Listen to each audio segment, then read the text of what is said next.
Olá a todos, bem-vindo a mais um episódio do podcast oficial da imobiliária Proinvest. Estou aqui, eu sou Vinícius De Vita, lógico, estou aqui com Wagner Piovesan, responsável pelo marketing dessa bela imobiliária. Boa, Vinícius, tudo bem, cara? Tudo jóia, graças a Deus. Estamos aqui mais uma vez com essa missão, né, desse podcast oficial da imobiliária Proinvest.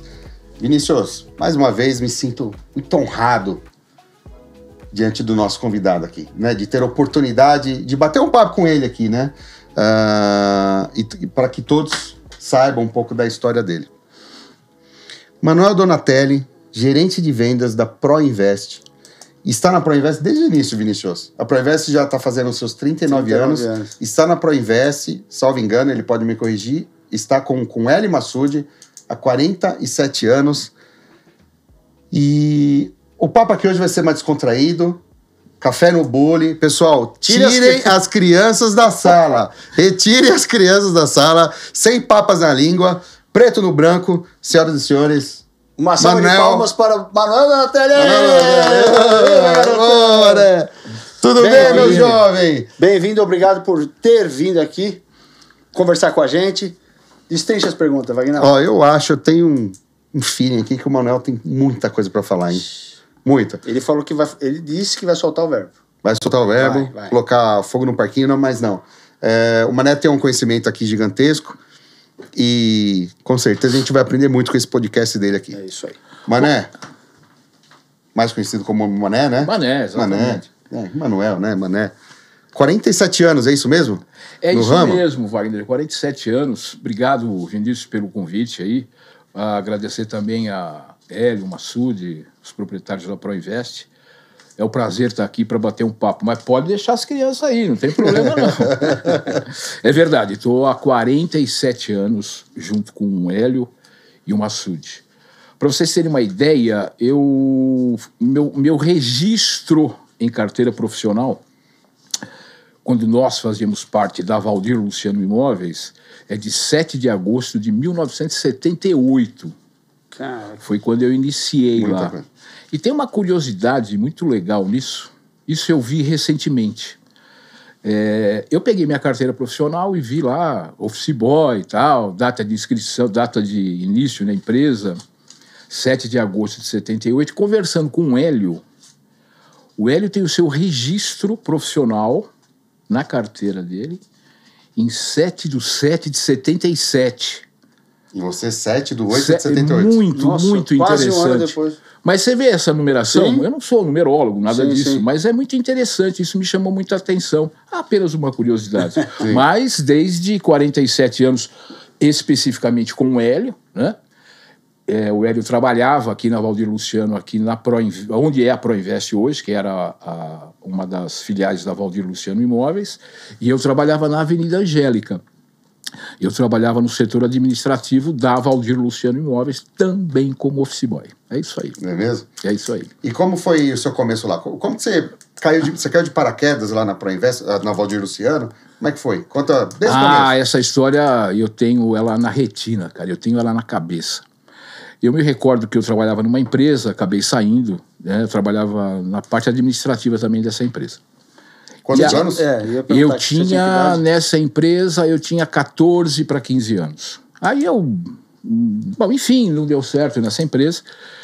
E eu tinha 2 amigos de infância que moravam na minha rua. E eles trabalhavam como office boys na Valdir Luciano Imóveis. Certo.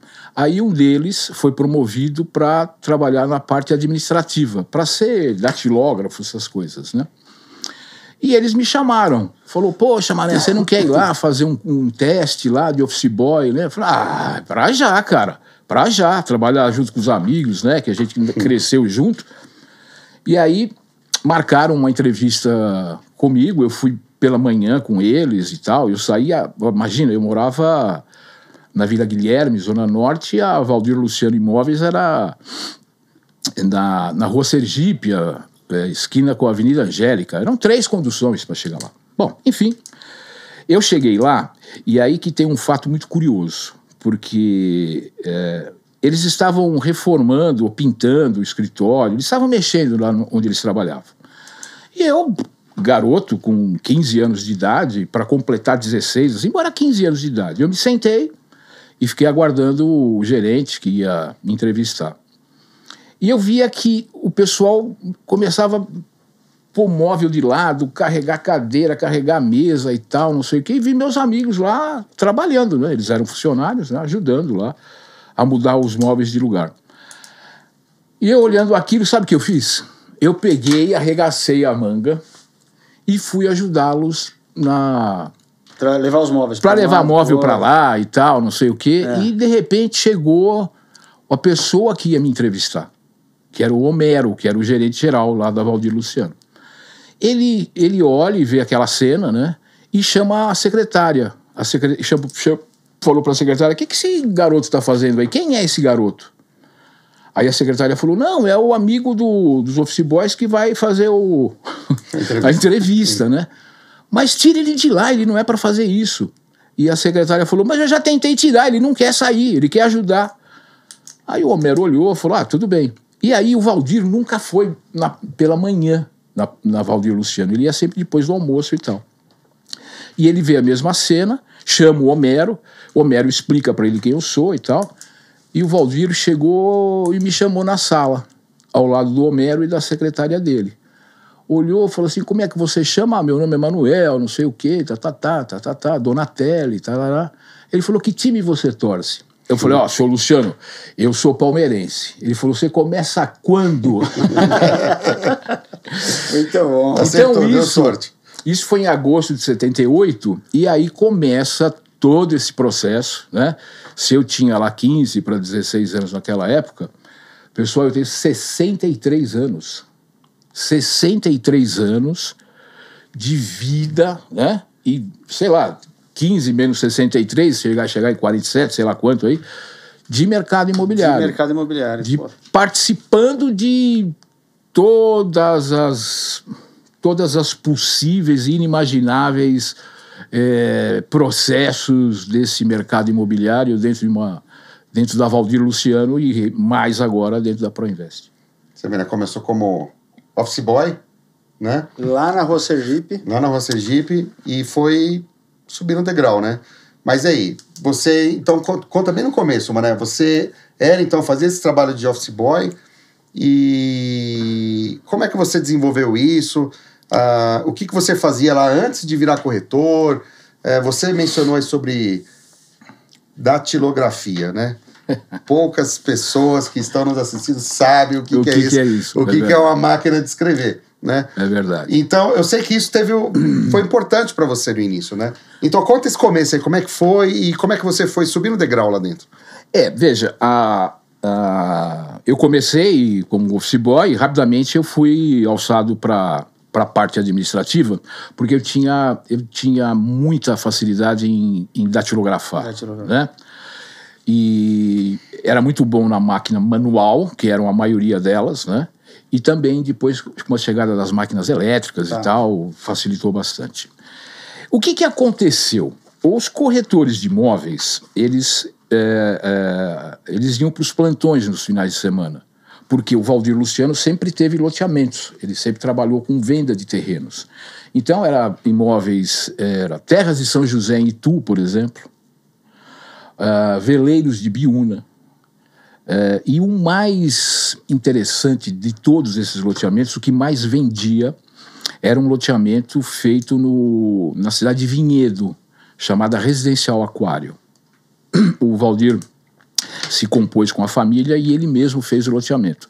E lá tínhamos um plantão de vendas e os corretores vendiam no final de semana, que era a grande procura. E o que acontecia? Eles tinham que trazer todas essas propostas, as propostas eram analisadas, e aí eu preparava os contratos, as notas promissórias, que não eram poucas, eram 48, 60 notas promissórias, e eles iam assinar com os respectivos compradores nos finais de semana. Então, às vezes, uma venda e compra, você esperar muito para assinar, se torna... Você perde, né? Você perde o negócio. Você perde o time e tal, e se perdia algumas vendas desses lotes. Então, o que eles observaram? Falou, poxa, se a gente levar alguém junto conosco no final de semana, fatalmente a gente não vai perder essas vendas. Basta uma ligação para o gerente, se o gerente estiver lá no local e ele acatar a proposta do sujeito, imediatamente alguém faz o contrato. Juntou a fome com a vontade de comer, cara. Me chamaram, falaram, Mané, vem cá, é o seguinte, a gente vai te dar uma graninha pro final de semana, você vai morar conosco no plantão, porque era um plantão interessante, com quartos e cama, tinha tudo, né? Poxa, passava o final de semana lá, dormia lá. Dormia no plantão, era uma casa, né? E alimentação, eles me pagavam tudo. E também me davam uma graninha aí dos lotes que vendiam. Olha, que bom. E era um sucesso, cara. Nossa. Era um sucesso, Vinícius. Você chegava lá e tal, pau na máquina e tal. Imediatamente eu chegava a fazer, por final de semana, para eles, de 5, 8, até 10 contratos por final de semana. Olha, que eu fazia para maravilha. eles, né? Mas eu era muito jovem, né? 16 anos. A minha mãe, às vezes, falava, não, você não vai. Você não pode ir, você é muito criança. O gerente, uma vez, chegou a ligar para minha mãe e falar, não, eu cuido dele como se fosse meu filho, não sei o quê, mas isso aí... Não deu muito certo, não. Mas era assim, eu comecei assim dentro dos plantões, né? E isso foi estendido para Veleiros de Biúna, foi estendido para a Terra de São José, na qualidade de um datilógrafo, de um administrativo do lado dos corretores de imóveis. Cara, né? Eu imagino o seguinte, você tinha que fazer o contrato, as vias para todas as partes assinarem, e cada contrato, pelo que você está falando, tinha 60 promissórias, 48. Isso. Se você vendia 10 lotes, você tinha 600 promissórias para fazer, mais as vias dos contratos. Cara, era uma loucura. Você me lembrou uma passagem nesse residencial Aquário. Eles venderam no final de semana, eu acho que mais de 60 ou 90 lotes. Foi uma loucura. E essas propostas chegaram na segunda-feira e tiveram que fazer aprovação disso, não sei o que e tal. Vamos imaginar que 75 propostas aprovadas. Mas essa aprovação, ela não chegou na segunda-feira. Ou seja, ficou segunda-feira, perdeu-se, ou seja, ganharam um tempo na parte comercial da coisa e agora começa a se executar a partir de terça-feira. Todos esses contratos, todas essas notas promissórias. Né? E de datilógrafos na Valdir Luciano, tinha eu e mais 2. Exatamente, nós éramos em 3, né? E aí chegaram, nos chamaram, o Homero chamou, falou, é o seguinte, cara, isso aqui precisa estar sexta-feira, depois do almoço, tudo pronto para os corretores irem assinar. Aí a gente sentou, os 3, né? Falou, só tem um jeito, cara, só tem um jeito. A gente arregaça de terça e sai quarta-feira, às 5 horas da tarde. Vira. Descansa na quinta-feira, chega depois do almoço, alguma coisa assim, e a gente vai até quinta-feira, vai até umas 11 horas da noite, e depois na sexta-feira a gente faz o rescaldo disso daí. E olha, deu tudo certo, cara. E aí foi algo muito interessante para a parte administrativa, no tocante ao esforço que foi feito, né? Porque você era jovem, 16, né? 17, talvez 18. 17, 18 anos. Tem essa responsabilidade, né? Essa proatividade, você, a sua equipe de... Vamos lá. Isso, e olha, isso não foi solicitado por gerente, por dono, nada. Eles até tomaram... Nós avisamos só uma pessoa, só o Homero, a gente avisou o Homero que a gente ia ficar, até porque, de repente, tem gente que não vai ajudar e ele quer também... participar do negócio, né? Ou seja, dá 10h30 da noite ele vai embora e diz que fiquei até as 10h30. Ficou bom, enfim, a gente trabalhou dessa forma aí. E esse foi um processo muito, muito interessante na minha vida, tá? Na minha vida como para entender a necessidade de algo, né? Se você está com uma necessidade e eu puder ajudar, eu vou fazer isso. Eu vou ajudar, eu vou contribuir, entendeu? Então esse é um processo que foi muito legal para mim. Bacana. Interessante. Você estava lá no administrativo, arrebentando lá de fazer contrato. E o que te motivou a mudar isso, a ser corretor? Isso é muito legal também. Isso é muito legal. Porque eu, além de fazer promissória, Vinícius, Wagner, fazer contrato, eu também fazia os recibos, né, Dos corretores, das comissões, cara.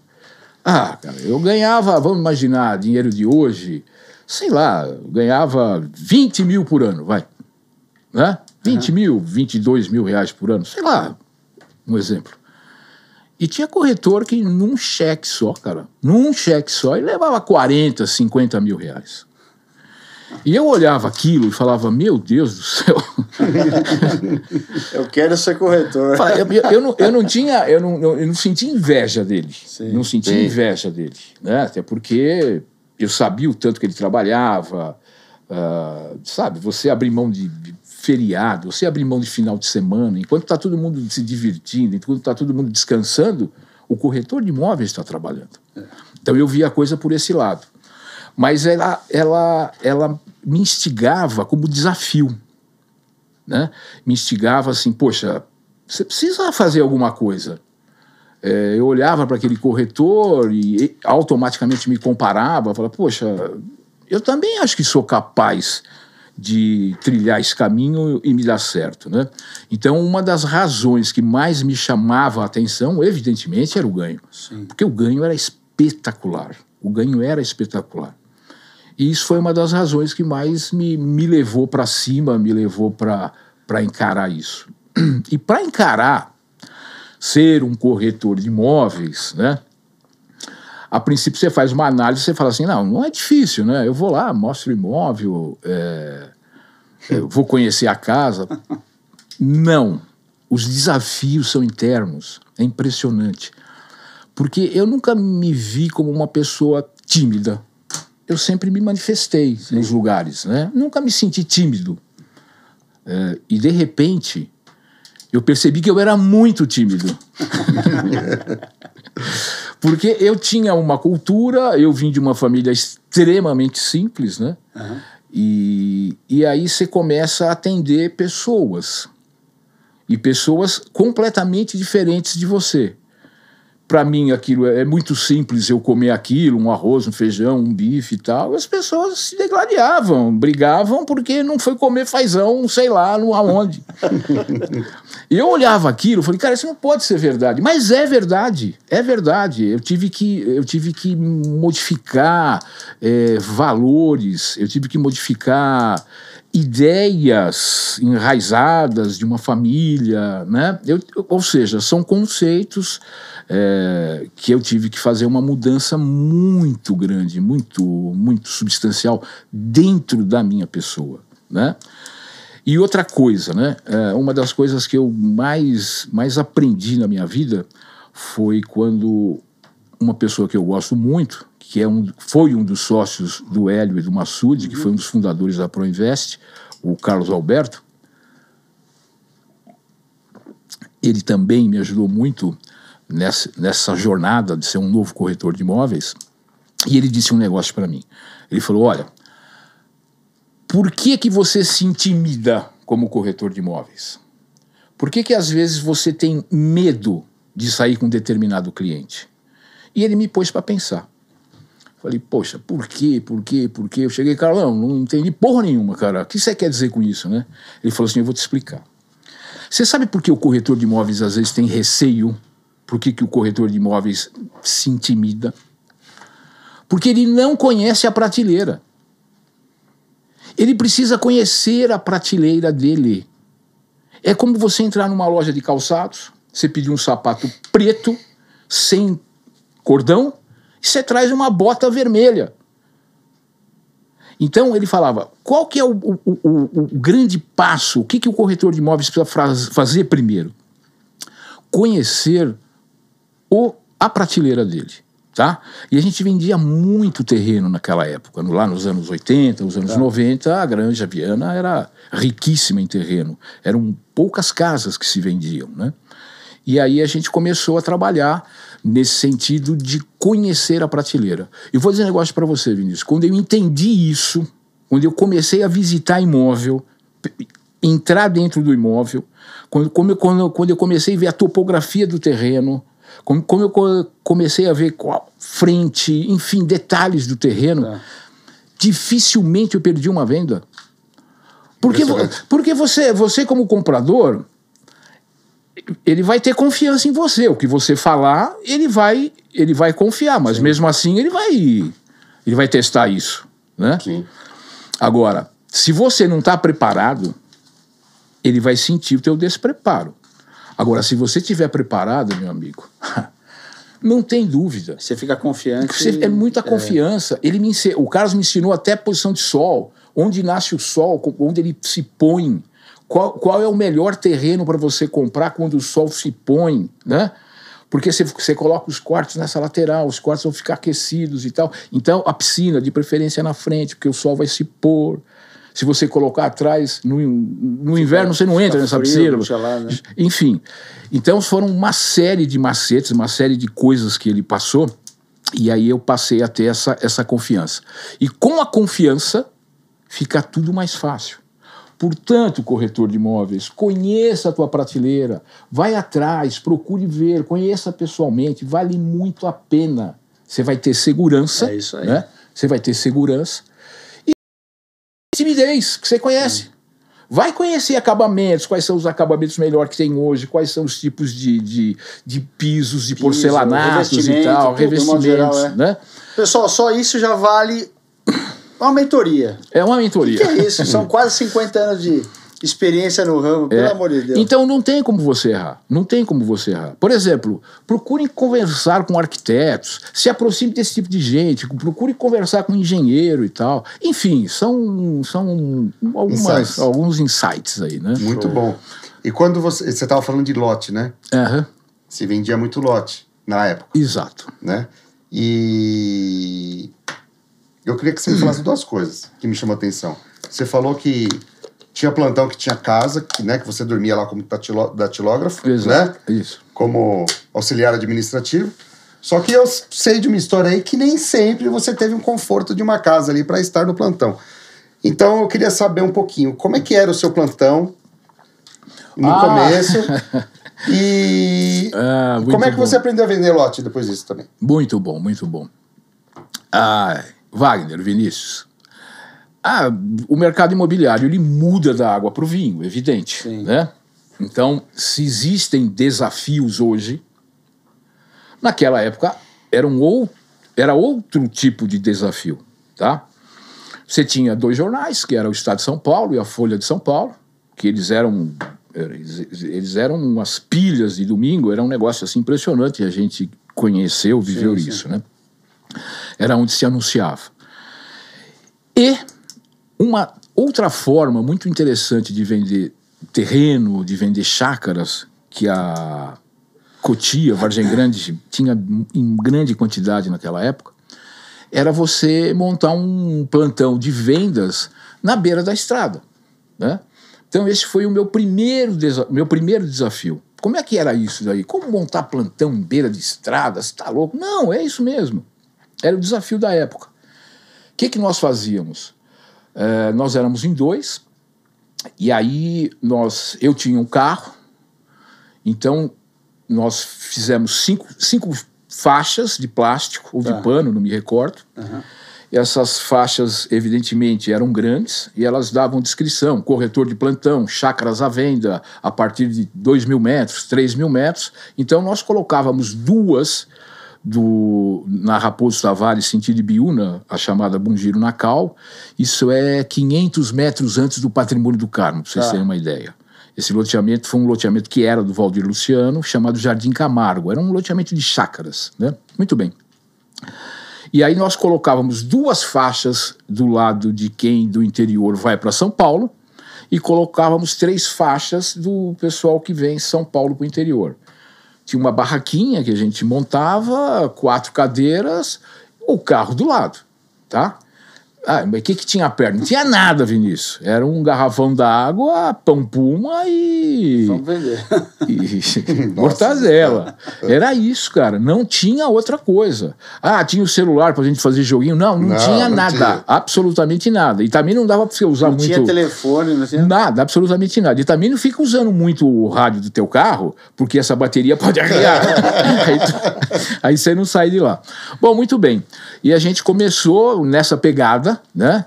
Isso era sábado e domingo, Esse plantão tinha que estar montado 9 horas da manhã. E você morava?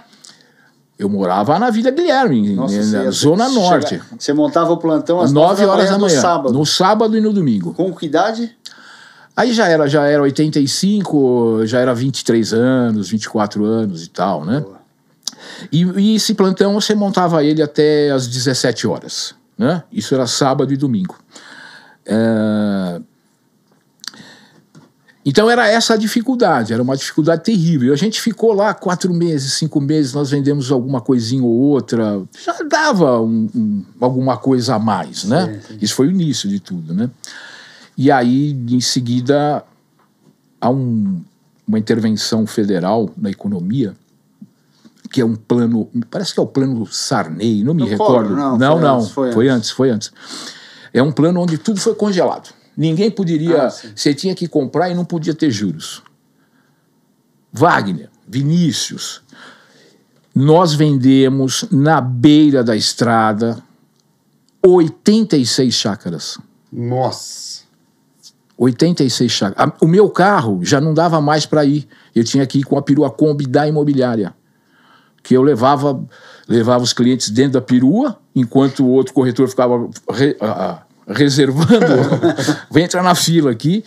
E aí você ia, mostrava a planta estava identificada, esse está vendido, esse está à venda. Então as pessoas iam escolher dessa forma. Então foram 86 chácaras vendidas aqui. 86. Em que período? Foi ali? Foi fevereiro de, acho que 86 até setembro de 86. Foi um sucesso. Isso foi o que mais me incentivou a de fato, continuar seguir no mercado imobiliário, né? Nossa, impressionante, hein? Cara. E tem uma história também que você já me contou antes, que você fez uma venda, acho que deu errado, você vendeu um lote errado. Não teve essa história? E como é que você aprendeu isso? Como você aprendeu a vender terreno? Porque hoje tá tudo demarcadinho, tem as estacas, aquela coisa toda. Nem sempre, mas tem. Algumas tem. Antigamente eu acredito que não fosse assim. Não, o que aconteceu, cara? Nós trabalhávamos no Veleiros de Biúna, e o que acontece? O Veleiros de Biúna ele é margeado por uma represa, né? Então quando você está com ela cheia, que é o mês de novembro, dezembro, janeiro, fevereiro e março, essa água está aqui em cima. E eu mostrei um terreno para um sujeito que ele era um final de um braço da represa e a água estava lá em cima, né? Aí o cara vai rever o terreno dele em julho, na seca. A água estava a 3 quilômetros de distância. Bom, mediante isso, para que nós continuássemos naquele plantão de vendas no Veleiros de Biúna, o Carlos Alberto ele foi na sexta-feira, fez um monte de marcação numa série de terrenos, tá certo? E olhou para nós e falou: vocês querem continuar no plantão? Eu vou chegar sábado às 9 horas da manhã e vou fazer uma sabatina com vocês sobre os terrenos. Tem um monte de marcação em todos os lotes. Vocês precisam chegar aqui 9 horas da manhã já com a lição de casa feita. Vinícius, Santana para Ibiúna, nossa, é muito longe. Eu sei que nós acordamos 4h30 da manhã,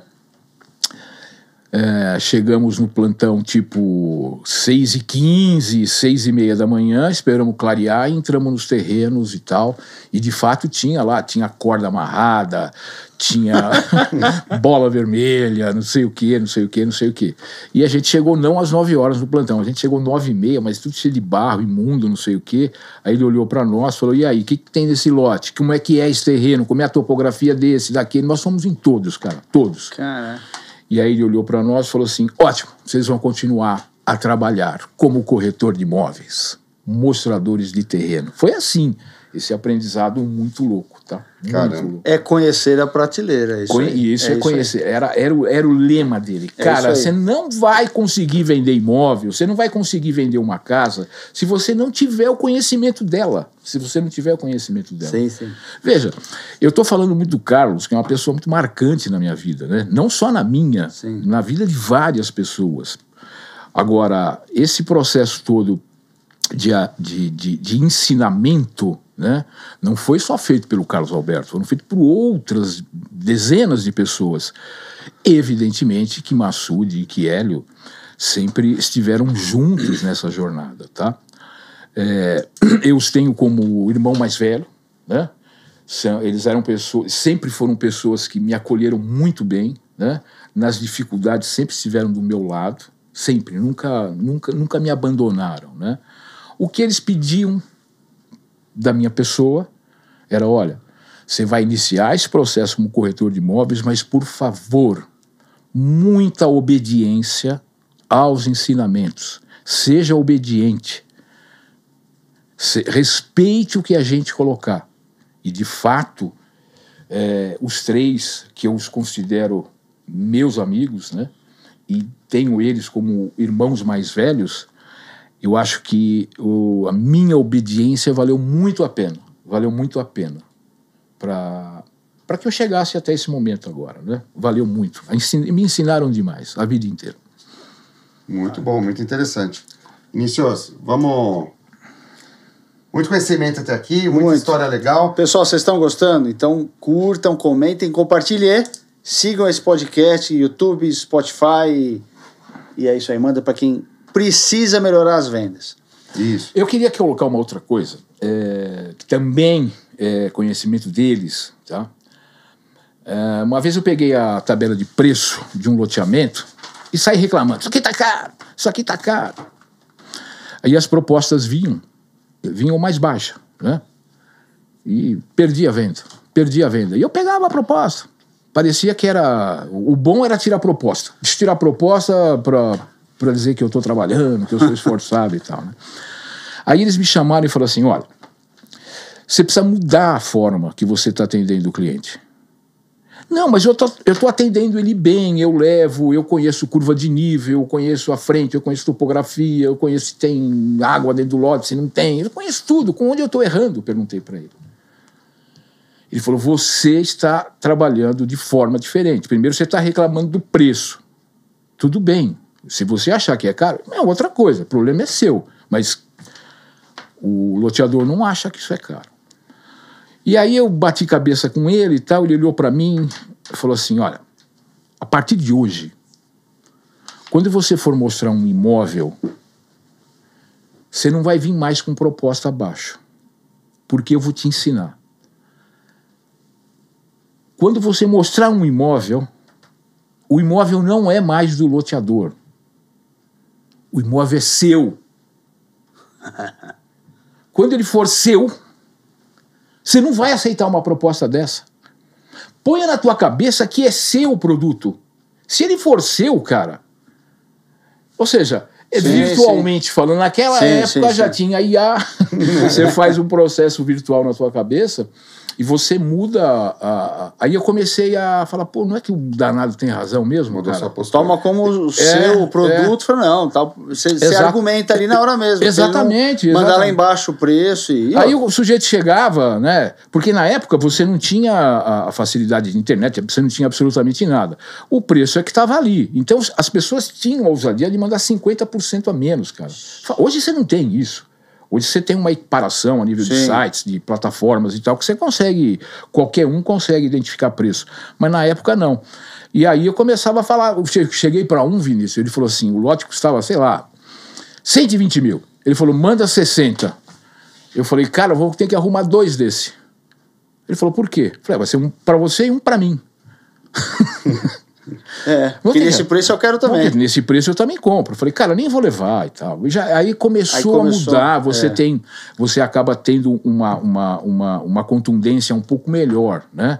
Porque às vezes o cliente ele vem batendo mesmo. Então você tem que ser estudioso, você tem que estar preparado, você tem que conhecer. E agora mais essa. Poxa, o imóvel é meu. Põe na tua cabeça que o imóvel é teu, que não vai vir tão fácil essas propostas terríveis, que hoje não vem tanto, mas... Não, mas vem, hoje em dia vem, né? Mas vem. Bom, e aí você tá aqui nesse processo de terreno, de casa, mais terrenos, né? Você já é corretor. Como foi o processo para você virar gerente? Porque você já é gerente há muitos anos, né, na Proinvest. Como foi esse processo?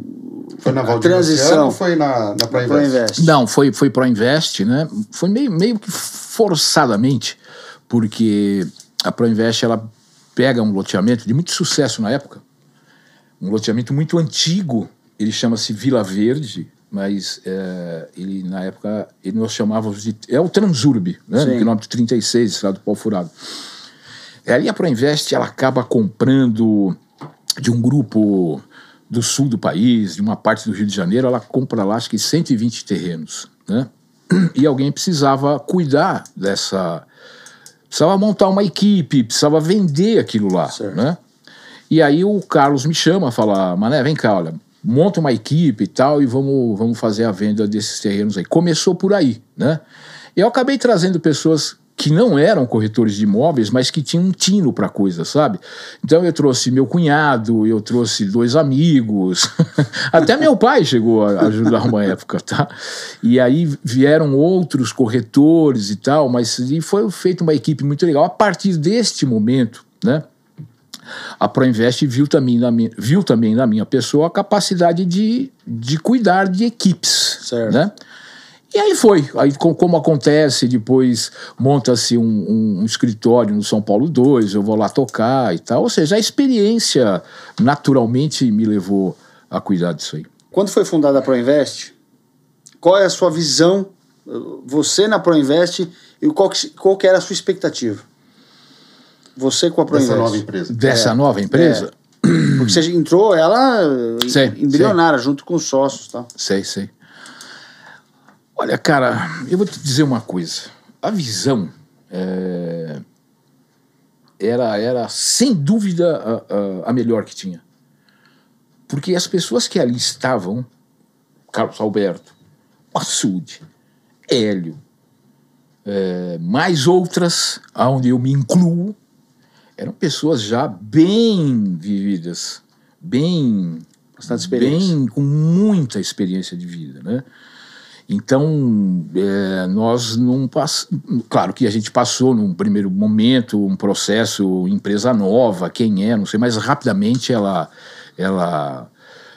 vira exponencial. Muito rapidamente. A Proinvest rapidamente se torna uma das maiores empresas da região. Ela não demorou muito para acontecer. Ela não demorou. Pela qualidade das pessoas que ali estavam, né? E aí tinha um que era era um dos sócios, que é o Dr. Sidônio. E aí começou a dar umas confusões, umas brigas lá entre nós, né? E foi feita uma reunião geral para resolver esse negócio aí. E o Sidônio é um mineiro muito inteligente. Ele olhou para nós, falou assim, gente, vocês conhecem a seleção brasileira de 1970? E a gente é contemporâneo. Todo mundo falou, claro, né? Gerson, Pelé, Tostão, Rivelino, Jairzinho... Carlos Alberto Torres, Clodoaldo. E aí o Sidônio falou assim, e você acha que esses caras eram santo, cara? Nada, eles quebravam o pau entre eles, mas eles ganharam uma Copa do Mundo, talvez a melhor seleção de futebol que o planeta já viu. Falou, vai ter problema? E a gente tem problema até hoje dentro da Proinvest, ela não é um mar de rosas, né? Mas nós tínhamos ali, cara, gente muito boa, que fez a Proinvest novamente de falar rapidamente, se tornar uma fera. Uma fera. E teve algum momento que você pensou, vai dar ruim, vai dar errado? Há vários.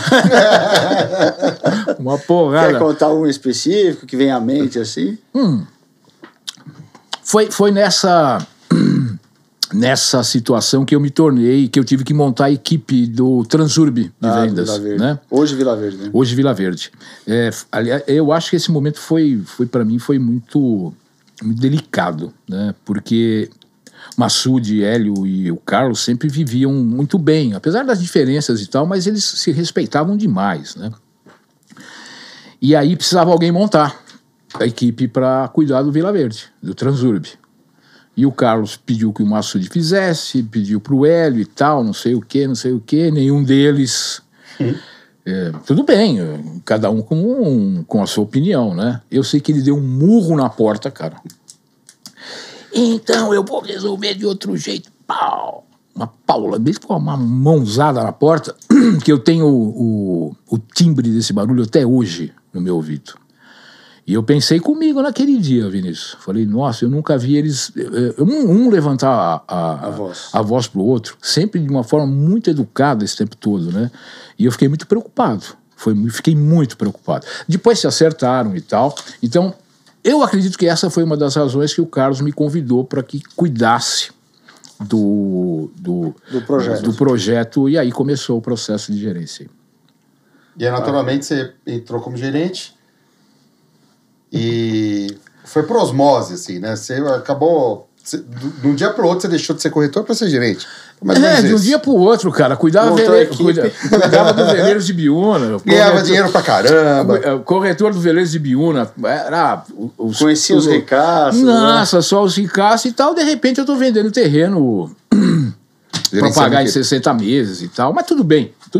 A coisa foi dessa forma e tal. E aí... Sou gerente de vendas até hoje. Que bom, muito bom. E a gente, em todo podcast aqui, né, ouvindo Hélio, Massude, Zilda, Maurício, e a gente sempre tenta ver, mas como é que era o mercado antes, como é que é hoje, era mais difícil, não era? Eu acho que dificuldade, desafios existem em qualquer período, né? E todos têm o seu, né? Uns mais fáceis de serem, né, percorridos, outros nem tanto. Então, acho que é difícil falar se o mercado antes era mais fácil ou era mais difícil hoje. Mas, assim, de uma maneira geral, né, eu vejo hoje não é que seja fácil, mas é cômodo, é mais fácil, graças à tecnologia, evolução, e é lógico, as coisas tendem a melhorar sempre, né? O trabalho ali do corretor, além de mostrar imóvel, tudo, hoje está tudo muito mastigado, né? O cliente já vem, já sabendo o imóvel que quer, já sabendo o preço que é o outro, que é da outra rua, etc, etc. É, de certa forma, mais fácil, né? Naquela época você falou, poxa, você dormia no plantão, cara. Hoje a gente nem cogita isso, né? Você cogita, né? É difícil, você não cogita. Você fazia plantão em beira de estrada. Eu nem imagino como poderia ser, sabe? Aquele calor, você lá... Hoje tem ar-condicionado, tem banheiro, tem copa. E aí, vai vir cliente, não vai? Vou ganhar dinheiro, não vou? Vou pagar o boleto segunda, não vou? Mas, e assim, diante disso tudo, esse jeito de trabalhar, você acha que o perfil de corretor é o mesmo? Não é? Mudou? Você acha que às vezes a gente dá mais valor para coisas pequenas que não deveriam ser dado tanta importância? Era mais raçudo o pessoal na época ou não? O que você acha que mudou? Muito boa pergunta. Mudou tudo. Como a gente já falou aqui, isso a coisa mudou da água pro vinho, né? Você pegar lá nos anos 80, anos 90, a profissão de corretor de imóveis, ela não era assim um negócio que... É mal vista, eu nasci, o que vai ser, meu filho? Corretor de imóveis. Mas ninguém passava isso pela cabeça, né? Então você tinha uma mão de obra não desqualificada, mas ela não tinha... ela não era... reconhecida, ela não era tão selecionada assim, né?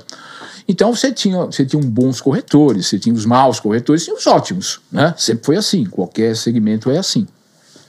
Eu vejo hoje, e eu estava conversando com um jovem lá no Square, que ele veio conversar comigo e tal, e eu estava conversando, eu falei para ele, hoje, se você notar, a classe de corretores de imóveis, muitos já são formados em alguma faculdade. Notem. Sim. Comece a notar isso, né? Você tem, por exemplo, a Vanessa, que é corretora nossa lá do Square. Ela é formada em educação física, né? Você tem o Éder. O Éder é um corretor à distância. O Éder, ele é engenheiro, né? Olha que interessante que se você parar um pouquinho para pensar, essa mão de obra, ela vem selecionada, ela vem mais refinada, o que não era na época. Na época, um engenheiro, você corretor de imóveis, você está maluco, né? E evidentemente que hoje, com toda essa parafernália de informática, de plataformas de venda, não sei o que, agora com inteligência artificial, facilita demais, né? Hoje está muito melhor ser corretor de imóveis do que naquela época. Penso eu dessa forma, bem melhor, bem melhor. Basta a pessoa levantar da cadeirinha, né? E fazer o que lhe cabe. Fazer o que lhe cabe. Vai conhecer imóvel, vai conversar com quem de direito. Prospectar cliente. Vai prospectar campo, né? Vai bater papo com quem constrói. Sim, é isso aí, cara. Tem que fazer isso. O que você acha que... Qual foi a... O que fez a Proinvest virar essa referência, virar essa potência que é hoje? Qual que você acha que foi o motivo, a causa, os ingredientes, o diferencial? As pessoas. A família Proinvest. A família Proinvest. As pessoas. Esquece. Eu posso colocar a Proinvest aqui e colocar um monte de gente ali, mas se os caras não estiverem focados no propósito, acontece o quê? Nada. Nada. Quem fez a Proinvest...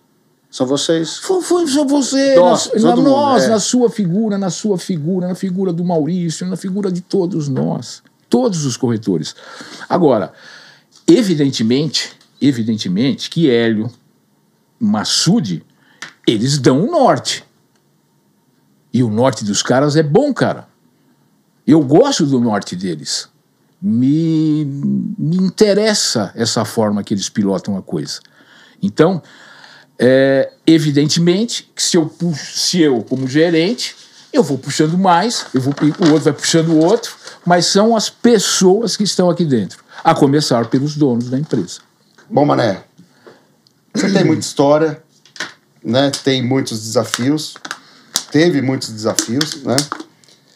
E teve alguma negociação, algum cliente que ficou marcado na sua memória? Talvez lá no começo, a gente não precisa ser um negócio que foi uma experiência ruim, mas talvez uma experiência boa.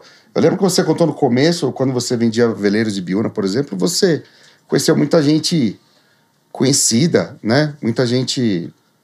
Enfim, me conta um pouquinho disso. O que é... Vou te contar. Então vamos lá. Mas não é referência a veleiros de Biúna, tá? Eu vou te contar uma história que ela é... Não vou dar nomes. Tá bom. Ok? Depois a gente conta no Depois eu te conto no pós-crédito. É o seguinte. Eu tenho um corretor em São Paulo, conhecido, e ele me ligou. Ele falou, Mané, é o seguinte, ó, eu tô com uma área X em cidade Y, não vou dizer nada, tá? Quanto você acha que vale? Isso é de um grupo americano, os caras querem sumir do país. Isso aí, eles podiam até doar, mas eles querem fazer algum dinheirinho com isso daí. Querem ir embora do país, tá bom. Eu, na hora, eu conheço o produto, eu conheço a área. Eu falei, olha, cara, para jogar na lata do lixo isso aqui? Para jogar na lata do lixo, mané. Ó, de 18 a 20 milhões de reais. Mané, acha um cara que paga 9. Pô, louco. Uau! Eu imediatamente peguei um telefone e liguei para esse cliente. Falei, cara, você conhece isso? Conheço, cara. Os caras vendem a um grupo americano. Eu fui extremamente honesto. Os caras querem 9 milhões de reais. Mané, marca a reunião com eles amanhã. Aí nós fomos em São Paulo, nesse grupo americano. Foi ele o sócio e eu. Sentamos com o representante do grupo americano. Todas as certidões, todos os documentos, tudo perfeito. Tipo, posso comprar agora e escriturar já, não tem problema nenhum. Aí ele pegou, depois de 1h30 de bate-papo ali naquela reunião, ele se virou pro representante do grupo e falou, então anota a minha proposta aí, 7 milhões de reais. Putz. E olhou para mim. Eu baixei o olhar, e a hora que eu baixei o olhar, subi de novo, os representantes do grupo americano olhando para mim. Eu não falei nada, né, ficou desconfortável e tal. Aí ele falou, olha, tá bom, eu vou levar então isso aqui para os donos do negócio, aí depois eu te ligo, eu ligo pro Manuel e tal, beleza. Saímos, descemos no elevador, nossos carros estavam um próximo do outro, não falamos nada no elevador, descemos, pagamos a conta lá do estacionamento e ele veio conversar comigo. Falou, e aí, Mané, o que você achou? Eu falei, acho que você fez uma merda do caralho, cara. Como assim, cara? Mandei 7 milhões. Eu falei, cara, Isso aí pra jogar na lata do lixo custa 18 milhões, cara. Você sabe disso, cara. Mas você sabe que a gente tem que dar uma apertadinha. Quando ele falou isso pra mim, eu falei, cara, você sabe por que você tá comprando isso? Ele falou, não sei. Porque eu sou um quebrado, duro. Porque se tivesse grana, você não comprava, você nem sabia da existência desse imóvel, cara. E outra coisa, tem um outro amigo meu, eu estou indo para Alphaville, Tamboré, e ele não vai precisar dessa reuniãozinha que você fez, não. Eu de lá falo para ele o que é e ele vai mandar a proposta de 9 milhões. Passaram bem, my friend. E entrei no meu carro. 5 minutos depois, Vinícius. Mané, não vai não. Vai não. Acabei de ligar pro carinha lá e fiz a proposta de 9 milhões. Falei, ok, então partiu o Raposo Tavares. Você entendeu? Às vezes, né? Só que você volta a falar. Você tem que estar muito bem baseado dentro de você para você... argumentar isso, Você tem uma fera do outro lado, cara. Então não é sair xingando as pessoas. Não, estuda, analisa, veja como é que vai ser feita a coisa. Mas aí não era difícil, né, cara? Não, então sabe? Foi muito... Você não estava enganando ninguém, né? Você falou uma verdade, né? Falei, cara, você só tá comprando porque eu não tenho dinheiro. Se eu tivesse dinheiro, você não ia comprar. Quem ia comprar era você, né? E você tem muito disso, né, Mané? Essa vivência aí, esse conhecimento, esse relacionamento com incorporadores, né, com donos de terreno, né? E você deve conhecer uma porrada de gente aqui que fez a Granja Viana, né? Quer falar um pouquinho mais disso? Pode ser, cara, pode ser. Olha, primeiro, só para você saber, Vinícius, você não sabe, mas eu me casei também dentro da Proinvest. Ah, é? Minha mulher, Neide, eu conheci dentro da imobiliária Proinvest. Corretora. Foi uma corretora de imóveis, hoje ela não quer voltar mais e tal, tem as razões dela, mas me casei lá dentro, Wagner, me casei lá dentro. Quanto a essa pergunta que você fez, nossa senhora, é impressionante a quantidade de pessoas que hoje fazem parte do meu relacionamento pessoal, né? Por exemplo, esse aí, se eu puder um pouquinho mais, esse eu posso falar um pouquinho mais? Pode, lógico. Esse cara é marcante na minha vida, que é o Fernando Mantovani, e ele é a mulher, a Xênia. E o Fernando, ele ainda casado no primeiro casamento dele, ele foi ao Veleiros de Biúna. Né? Foi ele, a mulher, os filhos, tal, não sei o quê. Quero comprar uma casa aqui que eu quero passar o fim de semana. Aí eu fui, mostrei umas casas, ele gostou de uma. Eu estou encurtando a conversa. E aí ele falou, gostei dessa. Eu quero pagar isso em 12 meses. E custava, sei lá, $250 mil. Eu vou pagar $200 mil, $220 mil, mas eu quero 12 meses para pagar. Só que o proprietário jamais baixaria o preço e jamais daria prazo. Eu falei, não, com esse cara você não vai conseguir comprar. Eu conheço ele, é conhecido nosso aqui, ele está sempre com a gente aqui no plantão. Bom, aí ele falou, então tá bom, então eu volto a semana que vem para ver outras casas. Aí ele chegou de novo na semana que vem, saí, blá. Falou, é essa casa que eu quero não ver mais outra. Aí eu falei, então tá bom, então vamos lá pro plantão. E do lado do plantão tinha um restaurante. Aí nós fomos lá, vamos tomar uma cerveja, estou sentado, quem entra no restaurante? O dono da casa. Falei, Fernando do céu, tá chegando o dono da casa. É mesmo? Chama ele aqui. Falei, não, deixa que ele vem naturalmente, ele sabe que você tá aqui, né? Aí, chegou. Aí, falei, o Carlos, esse aqui é o Fernando, a pessoa que gostou da tua casa e tal. Que bom e tal, não sei o quê, como é que você quer? Quanto você quer pagar? Aí ele falou, olha, eu queria pagar aí, sei lá, os $210 mil. Pode ser. E você dá um prazo, né? Ele falou assim, que prazo você precisa? 36 meses. Ué, tá fechado, cara. Putz. Caramba. Foi maluco. Eu falei, Fernando, você é maluco, cara. E o Carlão, que era o dono da casa, narizão empinado, peito cheio, não sei o quê, olha só, afinou. Tirou 40 pau do preço e vendeu em 36 meses, né? Agora, tiveram outros, né? Por exemplo, Armênio, não sei se vocês conhecem, o Armênio que fez o Costa do Marfim. Como é que começou? O Costa do Marfim foi interessante. Eu estou sentado na minha mesa, ele chega lá e fala assim, eu quero agora construir alguma coisa de alto padrão de apartamento. Eu falei, olha, a Proinvest tem um terreno de, sei lá, 7 mil metros em frente à Dona Deola. É de vocês aquilo lá? Eu falei, é da Proinvest. Olha, isso aí me interessa. Peguei o telefone, Hélio, tá com o terreno ainda aí da Deola? Tô, lógico. Falei, o Armênio tá indo aí, fecha com ele. Foi assim que foi fechado o Costa do Marfim. Caramba. Em 5 minutos. Em 5 minutos. Claro que depois, evidentemente que plantas, essas coisas, o Armênio levou pro arquiteto dele. E a terceira pessoa aqui, que esse eu tenho imenso prazer em falar, creio que seja o maior loteador da Granja Viana, da região nossa aqui. Esse aí se tornou um irmão, assim como o Fernando Mantovani, que é Cavalcante. Cavalcante hoje, ele é referência, né? É uma referência para quem quer fazer alguma coisa na Granja Viana, para alguém que quer empreender um loteamento de um conhecimento espantoso, e dá prazer, dá gosto vender o que a EPC faz, que é a empresa do Cavalcante. Dá prazer. É um prazer vender vintage, é um prazer vender um dos 3 condomínios que ele fez dentro de São Paulo 2. Olha, esse com nós fizemos uma amizade muito grande, né?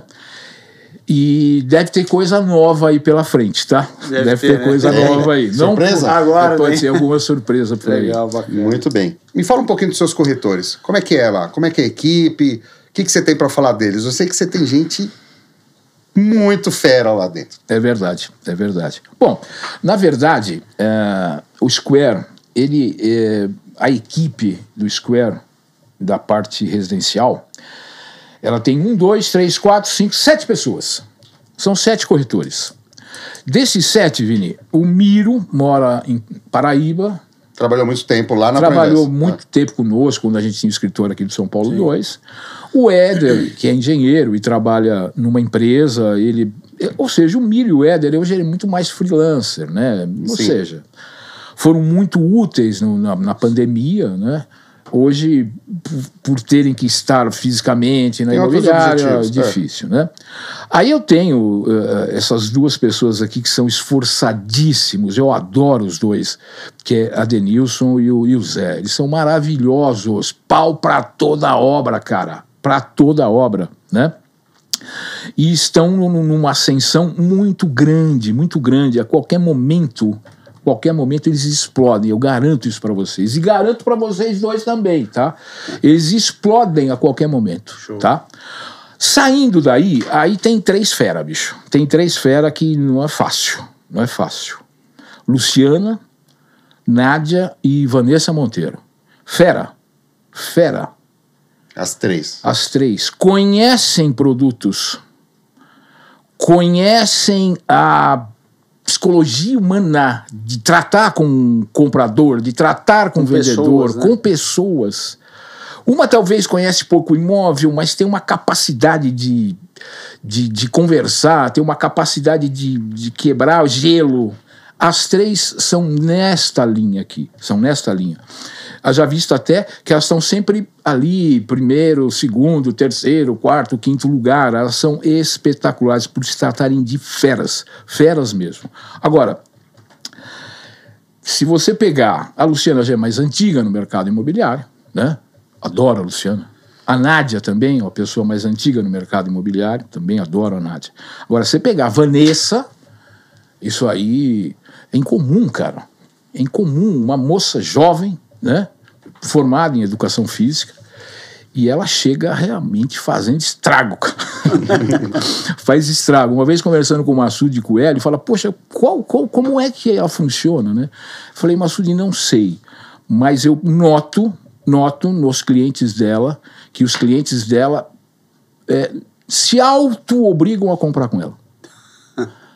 Ela não obriga. Ela consegue colocar isso em você. Pô, você viu, eu trabalhei, eu me esforcei, não sei ela o quê. Mostra valor. Ela mostra valores que fazem, e os clientes retornam. Fala, olha, não vou conseguir comprar agora, mas vou te procurar. E eu já vi várias vezes isso acontecer. E uma pessoa extremamente antenada, com parcerias, essas coisas aí. Bom, eu queria só dar essa lembrança também ao pessoal da equipe. E parabéns, hein, pessoal, parabéns. Ah, legal. Muito bom. Como é liderar essa equipe?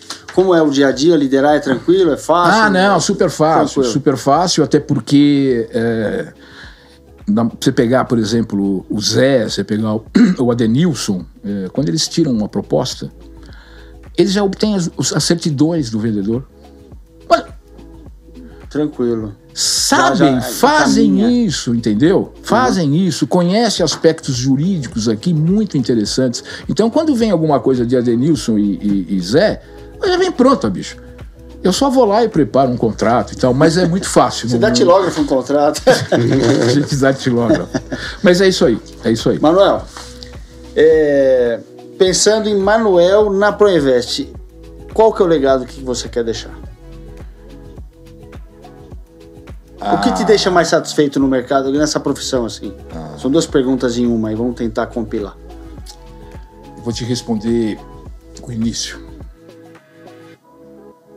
Legado é aquela criança de 15 anos, sem estar empregado ainda lá, arregaçou as mangas e foi ajudar.